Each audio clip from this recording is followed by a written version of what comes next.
Michel, thank you very much for joining us here in Brussels on Europe's decision ahead of an EU summit where you, together with the other EU leaders, are going to discuss a range of pressing issues, including Ukraine, Europe's economy and its competitiveness. So, straight to the point, what's the biggest challenge this time round?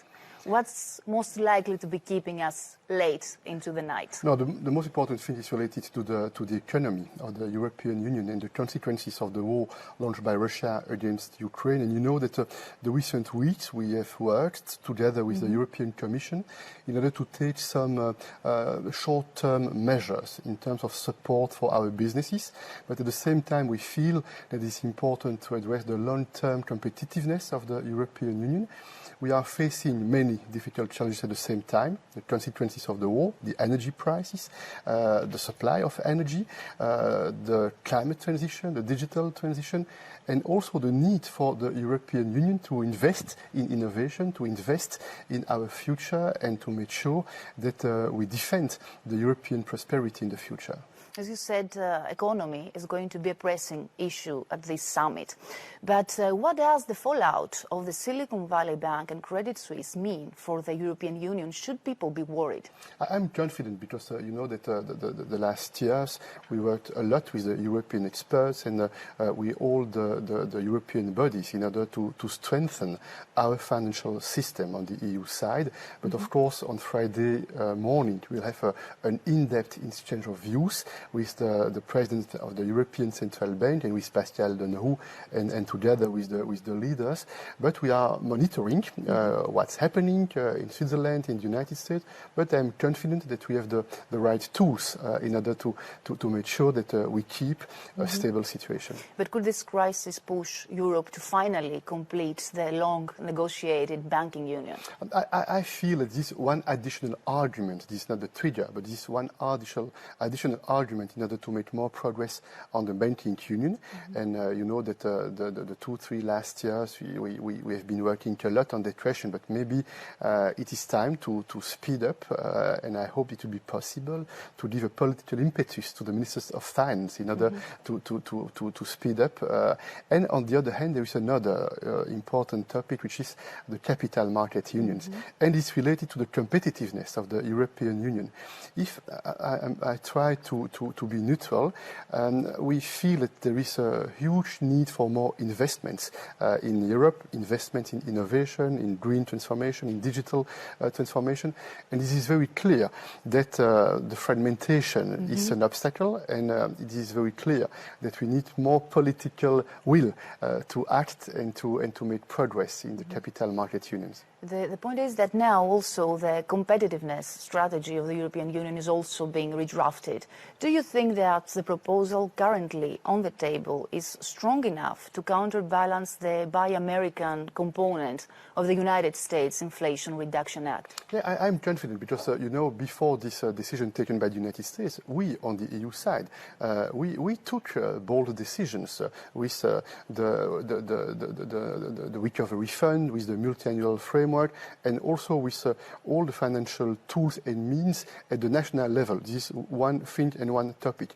But on the other hand, this is very clear that this is the right moment to take the right decisions, and especially in the field of innovation, investment, and also the importance to invest in skills, which is also a serious challenge for our future. Okay, let's move on from economy. And as ever, Ukraine is always high on the agenda. And there was a deal reached this week to sell to Ukraine 1 million rounds of artillery shells over the next 12 months. Does this mark a turning point in the war? I feel this is extremely important first in order to support Ukraine. You know that a few weeks ago, President Zelensky was here in Brussels. He had the occasion to discuss with all the leaders in order for the leaders to provide more military equipment, more military support. And I think that what we are doing is also extremely important for the future of the EU. This decision that we took a few days ago to cooperate for joint purchase of ammunition. This is a concrete decision decision for a real European defense. And you know that in the past we discussed a lot that question. For some it was a theoretical debate. Now this is the reality. And in fact, just after the start of the full-scale invasion against Ukraine, we took bold decisions with Josep Borrell when we decided to put in place this peace facility and to provide little military equipment to Ukraine. It was impossible to imagine such a decision even a few weeks before the start of the full-scale invasion. And 1 year later, with the decision on the ammunition, this is a further step in the direction of more ambition for this European defense. But where is the red line between sending weapons to Ukraine and becoming a belligerent actor? But it is very clear that we want to help Ukraine to resist. This is very clear. We want to support Ukraine and to support the territorial integrity and sovereignty of Ukraine. This is very clear. There is no doubt that there is no intention to attack Russia. There is an aggressor. This is Russia. There are victims, and this is a tragedy for the Ukrainian people. And we are defending the democratic principles and values by supporting Ukraine as much as we can.